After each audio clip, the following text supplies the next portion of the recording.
لك ماما انا موافق دلوقتي يا ماما في لقاء اذاعي.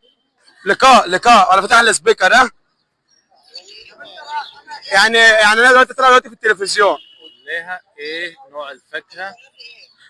ما هقول لك، قول يا عم. ايه نوع الفاكهة اللي تاكليها بس تدخل الجسم كعصير مش فاكهة. واخد 50 جنيه. لا اصبر. لا اديني ابويا كده يا ماما، ابويا اللي هيقولها. الو، كلم يا بابا. نوع الفاكهة اللي تاكلها تدخل الجسم كعصير ما تدخلش الجسم كايه اكل. فاكهة تاكلها تدخل الجسم عصير ما تدخلش الجسم اكل. ممكن العنب عشان العنب زي كل كوز. لا العنب والله. لا لا يا بابا، فكر تاني وغلاوتك عايز 50 جنيه والله محتاجها. اجيبها ازاي؟ طب ما انت فكر. مانجا. اه بتتاكل وتنزل في جسمك عصير. استنى بس ابويا بيجاوب، ابويا بيجاوب. اشرب شوف. طب اديله معلومه تانية ولا ده السؤال؟ حاجة بحجم الفيل واخف من الريشة. ولا حاجه بنفس الفيل.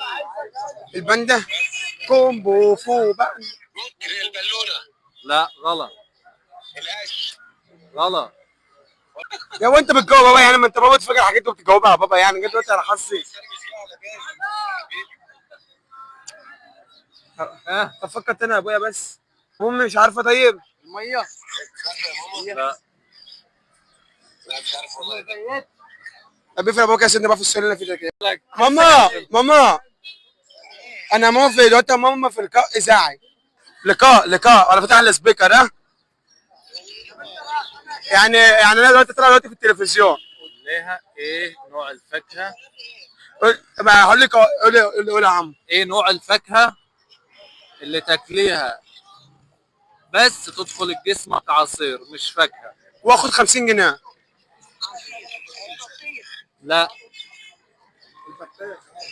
اصبر. لا اديني ابويا كده يا ماما، ابويا اللي هيقولها. الو، يا حبيبي. كلم يا بابا. نوع الفاكهة اللي تاكلها تدخل الجسم كعصير ما تدخلش الجسم كايه اكل. فاكهة تاكلها تدخل الجسم عصير ما تدخلش الجسم اكل. ممكن العنب عشان العنب زي كل كوز. لا العنب والله. لا